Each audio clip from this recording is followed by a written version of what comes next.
Good morning. It's really early, so I'll keep it quiet because it's not time to wake up the children yet. I've changed my parting. I kind of felt like I looked like Neil from the Young Ones, showing me age there, with a middle parting, and I didn't want to feel like that. But we're going to be talking about sobriety again, and I will be getting on to domestic abuse as well, because that's a really powerful subject for me. And yeah, so I'll put a picture of the young ones before I carry on talking.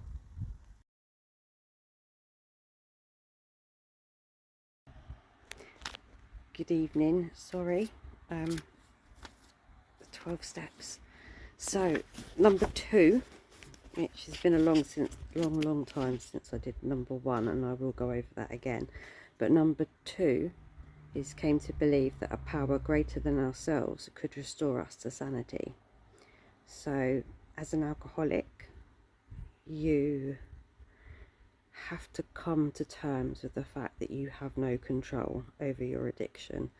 It's not something that you can have just one drink, or be around those people that can just have one drink or half a drink. But once you've admitted that you're powerless and you know that you've got an addiction, then you're able to get clean, get the help, get the support, reach out. The earlier the better.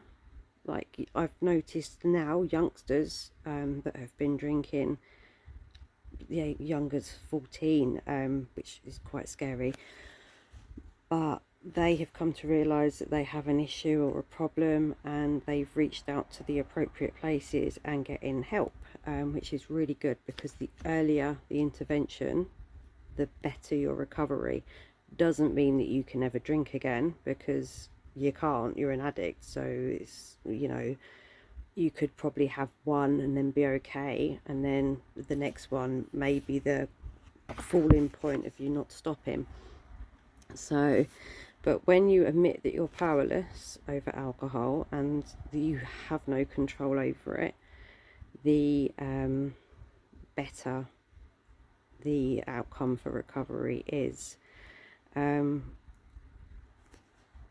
Because, like, in step 1, we've admitted that we're powerless over alcohol and our lives have become unmanageable. I've been in meetings, like the AA meetings, and people have shared stories of absolute madness, and I personally was able to relate to parts of their stories, parts of their testimonies, and that's scary, because you're living a completely different life, but the energy, the emotion, the feelings, they all the same. Like, we all have the same. That's what connects us. That's what connects an addict to another addict, understanding that the fact you're an addict. So when you get to the point where you want to be sober and you've had enough, then you do your 12 steps, as number 2 is, the greater the power. Like, there is someone out there, you can call it the universe, you can call it God, you can call it Jesus, you can, whatever your higher power is, that's for you. You decide that. You don't have to be forced into believing that one thing's going to help you, but there is something greater than yourself that has power to help you. So, that's quite a strong message. And like I always say, get yourself to an AA meeting or a support group, because they're the best places for recovery. They understand you. Yeah, I will share my own personal stories, but I just need to get around to sort of putting them in a way where I can share comfortably and know that it's online forever, and I don't want to affect other people that I have affected through my own drinking and addictions. because there was a lot of people that I've affected, family, friends, and I lost a fair few friends because I made really bad choices. Yeah, but I've been sober coming up 4 years next, well, not even that many months away now. What's it, January, February, March, September, October, November, December. So about 6-7 months I will be sober for 4 years, and that has been the longest period I've ever been sober. I've also remained single for those 4 years. Best relationship I've had. It's not bothered me. I love myself. I love my children.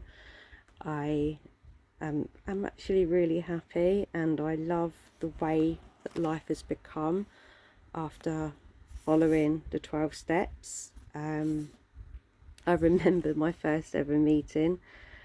I hadn't spoken to my mum for like 7 years, I think it was, and my family. Everyone was at fault. Everyone's controlling me. You know, I just want to have fun. And I went to this meeting, and it discussed how our effects on our parents and family members. And I remember sitting there and thinking, oh, I've got to go and speak to my mum.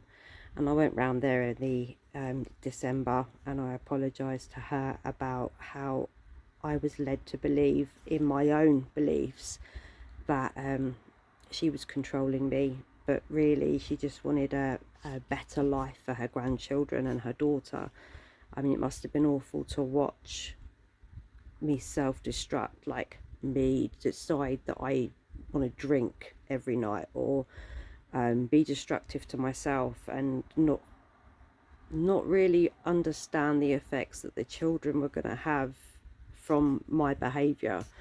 And nowadays I'm really grateful that my mum opened that door and accepted me back. I wish I'd done it sooner, because then I probably would have avoided two very, very nasty relationships. So I could have avoided being in those had I had the right support around me. But yeah, you know, it's tough. AA's great, sober's great, having a family is amazing, and my daughter's just come in, so I'm going to keep it there. Much love, many blessings.